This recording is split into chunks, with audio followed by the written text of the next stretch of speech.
Hello friends, so in this video we will learn each and every point one by one. So first of all we will learn about the density. So I told you in the previous video that there are four densities on the chest x-ray: air density, fat density, soft tissue density and bone density. First of all, air density: air which appears black on chest x-ray, like this one. As air is present in the lung parenchyma, lung alveoli, so it appears black. Fat density is not appear here, which appears dark gray. And third is the soft tissue density, soft tissue like muscles, which appears gray, like you can see here. And here is the diaphragm, which is also a muscle, so it appears like soft tissue density, which appears gray.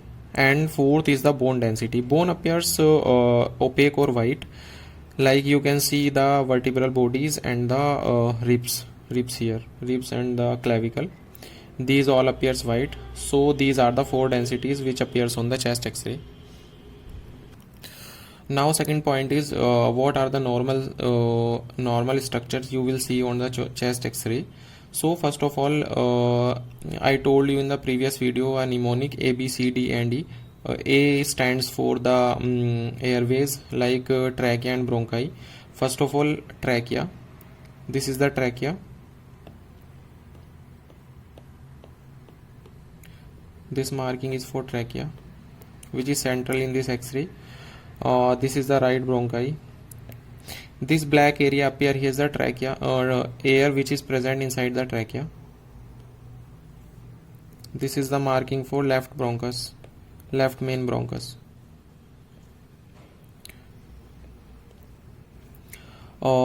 These markings, whitish markings inside the trachea, at the center of the trachea, these are the spines of the vertebral column, these one. So this is the trachea.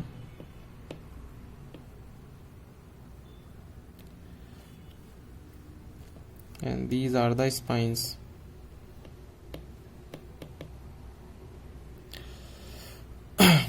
Second is the B stands for breathing, which involves the lung parenchyma, which appears black in between the ribs. This whole is the black area. This is the lung parenchyma. And these white markings are bronchovascular markings, like vessels which consist of soft tissue. So these vessels appear grayish in color. In this x-ray, the bronchovascular markings are somewhat prominent.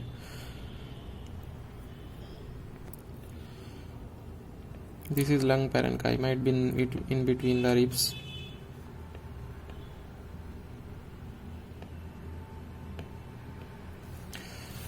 Now the C stands for cardiac shadow, cardiophrenic and the costophrenic angle. First of all, cardiac shadow.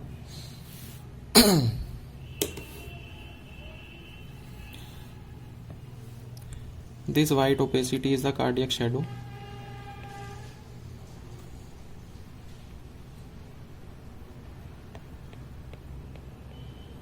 This whole is the cardiac shadow. This is the left heart border and this is the right heart border. Left heart border is formed by the left atrium.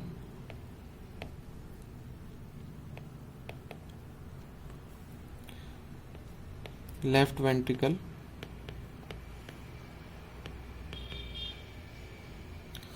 Right heart border is formed by at the upper end by the superior vena cava and the lower end by the right atrium. Right ventricle form the base of the heart, so it does not form the left or the right heart border. So this is the cardiac shadow.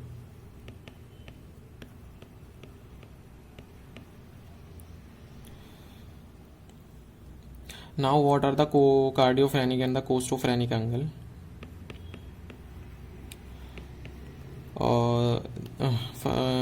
The cardio referred for the heart and the phrenic is referred for the diaphragm. So here is the diaphragm. This is the right dome and this is the left dome of the diaphragm. Right dome and this is the left dome of the diaphragm. So angle between the cardiac and the diaphragm, phrenic, cardio, and the diaphragm which is referred for phrenic, so cardiophrenic, heart and the diaphragm. These angles, these two angles are the cardiophrenic angle.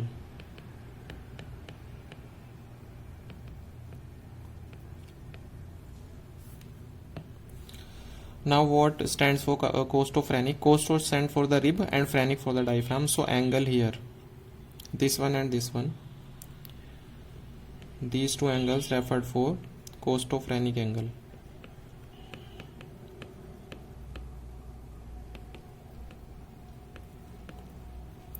In normal chest X-ray, these two angles are these are sharp and obtuse angles. Sorry, these two angles are acute, which are less than 90 degree, and these are sharps. Now D stands for the diaphragm. So this is the right dome of the diaphragm and this is the left dome. The right dome of the diaphragm is somewhat higher, around 0.5 to 1 centimeter.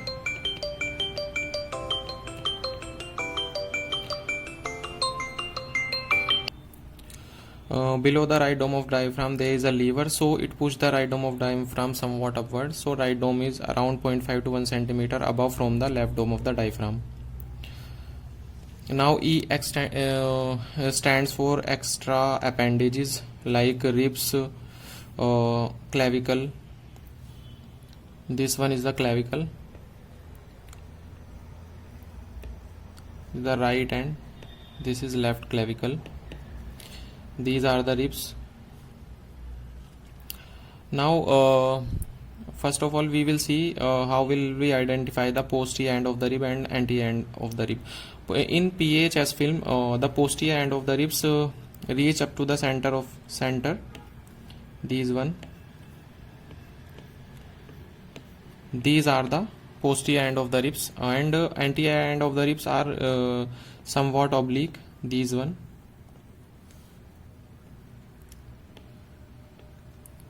are the anterior end of the ribs, and anterior end of the ribs are incomplete. This will appear up to half of the chest X-ray film because rest of the anterior end of the rib is formed by the cartilage, so it does not appear on the chest X-ray. So posterior end of the ribs reach up to the center posteriorly, and the anterior end of the ribs are oblique and incomplete. In normal chest X-ray, which is a normal inspiratory film, the posterior ribs must be 8 to 10 and the anterior ribs must be at least 6 in a normal inspiratory film. So this is all about the normal things on the chest X-ray.